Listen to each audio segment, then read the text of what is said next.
نبی کریم صلی اللہ علیہ وسلم نے ارشاد فرمایا، بہت سے بکھرے ہوئے بالوں والے، دروازوں سے ہی دھتکار دیے جانے والے لوگ اللہ رب العزت کو اس قدر محبوب ہیں کہ اگر اللہ پر وہ کسی چیز کی قسم اٹھا دیں تو اللہ ان کی قسم کو پورا کر دیتے ہیں۔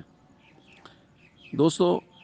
یہ ہمارے ہی معاشرے کے کچھ افراد ہیں جن کو اللہ کی عبادت اور ریاضت سے فرصت ہی نہیں ہے، ان کو اپنے جسم کی پرواہ ہی نہیں ہے کہ ہم کس حال میں ہیں، اور وہ لوگ اعلاء کلمت اللہ کے لیے، دین کی اشاعت کے لیے، دین کی تبلیغ کے لیے اس قدر مصروف ہیں، اور ان کو اس قدر فکر ہے دین کی، لوگوں کی، ایمان کی، کہ وہ ہر وقت اسی دھن میں مگن ہیں، اور ان کو اس بات کی کوئی پرواہ نہیں ہے کہ ہمارے بالوں کی کیفیت کیا ہے، ہمارے بدن کی کیفیت کیا ہے، ہمارے کپڑوں کی کیفیت کیا ہے۔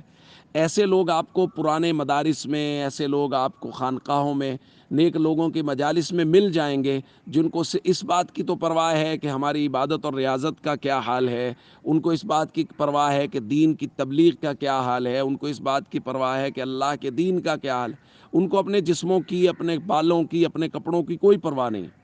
اور یہ لوگ، اللہ کے نبی صلی اللہ علیہ وسلم فرما رہے ہیں، یہ ایسے ہوتے ہیں جن کو دروازوں سے ہی دھتکار دیا جاتا ہے۔ دھتکارنے کا مطلب یہ ہے کہ مطلب وہ سادہ طبیعت کے لوگ ہوتے ہیں، تو کسی جگہ اگر پنچایت بیٹھی ہے، وہاں وہ آگے، انہوں نے کہا چھوڑیں مولانا صاحب آپ جائیں، یہ آپ کا کام نہیں ہے، آپ اللہ اللہ کریں جا کے۔ تو مطلب لوگوں کو بھی پتہ ہے کہ ان کا کام اللہ اللہ کرنا ہے، تو ایسے لوگوں کے بارے میں اللہ کے نبی فرما رہے ہیں، لو اقسم علی اللہ لابرہ، یہ اللہ کو اتنے محبوب اور پسند ہے کہ اگر اللہ پر کسی چیز کی قسم اٹھا دیں گے تو اللہ ان کی قسم کو پورا کر دیں گے۔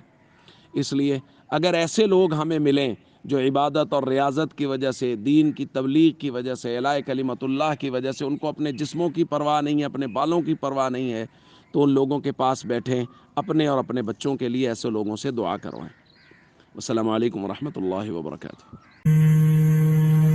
يا نفس إن لم تظفري لا تجزعي